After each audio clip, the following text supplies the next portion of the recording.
un copain qui était dans cette unité, qui m'en a parlé, qui m'a dit qu'ici on pouvait concilier ici Torah et en même temps unité combattante. C'est vraiment ce que je recherchais parce que j'avais peur de rentrer dans l'armée et puis d'être influencé par disons, des soldats qui sont moins religieux. Et grâce à lui, aujourd'hui je suis là et j'en suis très heureux.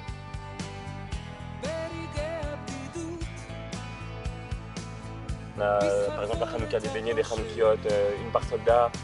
On a, je sais pas, Rosh Hashanah, Sukkot, des Loulavim. On a des cours de Torah, des rabbinim qui viennent régulièrement pour nous donner des cours de Torah.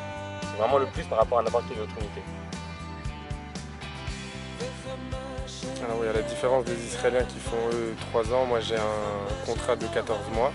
Et au cours de ces 14 mois, on traverse 8 mois d'entraînement. À la fin de ces 8 mois, on est considéré donc comme combattant de l'armée, pour pouvoir ensuite opérer dans différents milieux et terrains en Israël. J'ai commencé donc voilà, en tant que sergent dans la section explosifs et déminage du bataillon. Puis je suis passé sergent-chef et après je suis passé en section tireur d'élite. Lorsque un soldat comme moi, par exemple, mes parents sont à Paris, j'ai fait mon alia seul. Quand je rentre chez moi, il existe déjà des auberges pour soldats. Donc je pense que ce que pourrait faire l'association Netzach Yehuda, c'est surtout peut-être construire une auberge de soldats pour soldats religieux, peut-être exprès pour soldats religieux, il y en a beaucoup. Je pense qu'il devrait y avoir un soutien bien plus continu en sortant de la base, d'un soutien financier, voire affectif entre guillemets par rapport à des familles d'accueil. Financier pour pouvoir nous permettre en sortant de l'armée, avec le peu d'économies qu'on a pu faire, de pouvoir entreprendre des études ou de pouvoir se loger. Ma demande auprès de l'association Netzach Yehuda serait de renforcer ce manque. Au début de l'armée, on fait une grande marche, une grande randonnée. La nôtre elle était de 52 km avec des poids sur le dos.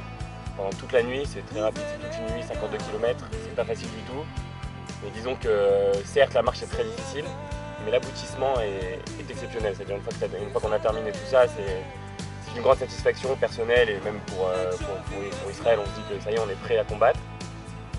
À la fin, on reçoit 52 km afin de recevoir le béret. C'est une vraie satisfaction quand à la fin de cette marche on entend la tikva et qu'on se retrouve tous ensemble, fatigués mais heureux. Ce plaisir d'être arrivé à la fin de ce moment-là et de se retrouver autour de ses amis à chanter et danser, d'avoir réalisé quelque chose de concret et d'important pour nous. Netzach Yehuda, c'est notre bataillon, mais c'est aussi la Torah, Israël, une ambiance, famille, notre devoir. L'armée d'Hachem, tout simplement. Si vous voulez venir dans une unité de Tzahal et en même temps garder votre religion et en plus être avec des Français, je pense que vraiment le bataillon il propose des options vraiment exceptionnelles. Quoi.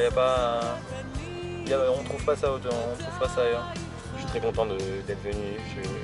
J'ai fait des rencontres exceptionnelles, je me suis fait des amis français, francophones pour la vie, je sais que j'ai des amis qui resteront pour la vie.